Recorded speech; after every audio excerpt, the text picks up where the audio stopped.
everybody and welcome back to my channel. My name is Irene and I am an Italian language tutor.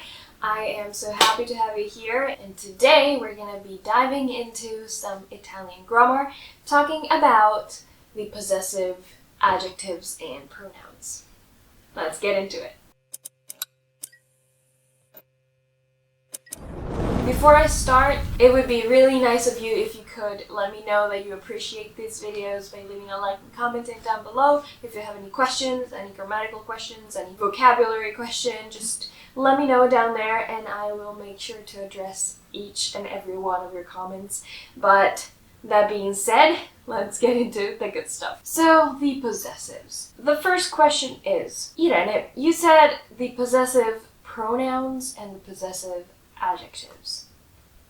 Why? Well, because possessives can be both pronouns and adjectives. In a sentence like, my cat is orange, my is an adjective. It's a modifier of the noun cat. But, for example, whose cat is that? It is mine. In that case, mine stands also for cat. So that makes it a pronoun. So that's why I call them both adjectives and pronouns, because they can be both. Possessives can be quite straightforward, right? We all know how my works, but there is one main difference between Italian and English possessives. The possessives in English depend directly on the possessor, okay? So if I say my phone, I am the possessor. My phone is the object that is possessed, is owned by me.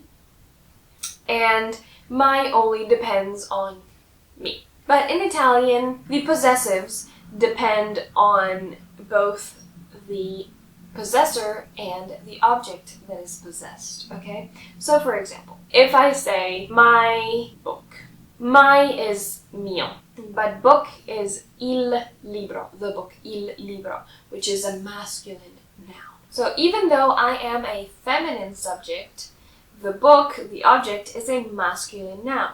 So, mio is going to, agree with me, mio, my, but it's also going to agree with the object. So, we will choose mio, but also we will make sure that we choose the masculine form of mio. Like all adjectives, they have to agree in gender and number. So, I could say il mio libro, my book, and I would also have to say I miei libri. Okay? What I'm trying to say here is that the gender and the number depends not on the possessor, but on the object in Italian. And that, I would say, is one of the main differences. Another one is that most of the time in Italian, we are going to use the possessive preceded by an article. The article relative to the noun. So we have a chain of words that all agree with each other, okay? So we have the article, the possessive, and the noun. That's probably the most basic and the most common way to use them. But let's quickly run through all of the forms. So we have mio, tuo, suo, nostro, vostro, and loro. So these are the base form. And these base forms have to be agreed. So the base form is, by default in Italian, the masculine and singular. What we have to do is make sure we know how to turn that masculine singular form into a feminine form. Okay, so mio becomes mia. The possessives, like any other adjective, like all nouns, they follow that rule where O is masculine, A is feminine, I is masculine plural, and E is feminine plural. Anyway, so mio becomes mia, tuo becomes tua, suo, that can be used for both his and her, suo becomes sua, nostro becomes nostra, vostro becomes vostra, and loro actually stays the same. So loro is going to stay the same for all forms. But how do we transform the singular masculine into the plural. So that's where things get a little bit more difficult, but not very difficult anyway. Mio becomes miei. Tuo becomes tuoi. Can you see the pattern there? Miei, tuoi. Then suo becomes suoi. Nostro becomes nostri. Vostro becomes vostri. And loro stays loro. So you have to pay attention to those first 3 singular forms. And then the feminine one is easier, as always. The feminine plural is always easier, where mio becomes mie, or mia becomes mie, tua becomes tue, sua becomes sue, nostra becomes nostre, vostra becomes vostre, and loro stays the same. Okay, so these are all the possessives that you need to know, more or less. There are a few things that I would like to point out. As we said, they can, most of the time, they are preceded by an article, but there are some exceptions. Usually, the exceptions are very close relatives, your family and stuff, because when you talk about your family and your relatives, you don't need to specify, you don't need to add that little bit more of specificity that the article adds. You don't need it. You can use it, but it's quite unusual, I have to say. Like, for example, it's more common to say mia sorella than la mia sorella.